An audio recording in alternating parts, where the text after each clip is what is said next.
For 5 years, nearly 800,000 undocumented young people have been able to live in the U.S. without constant fear of deportation.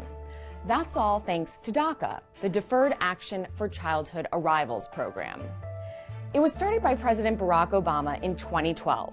It allows young immigrants who came to the U.S. illegally as children to apply for a renewable 2-year visa. That allows them to work legally in the U.S. and saves them from deportation. So, who qualifies? Those who have been in the U.S. since 2007 and came before they turned 16, and those who were under the age of 31 before June 15, 2012, when DACA went into effect. Applicants must be in school, have a high school diploma, or be a military veteran, and they must have a mostly clean criminal record. It's important to note, the status doesn't put participants on a path to legal permanent residency or citizenship, but it does mean these immigrants can get things like driver's licenses, credit cards, and open bank accounts. A recent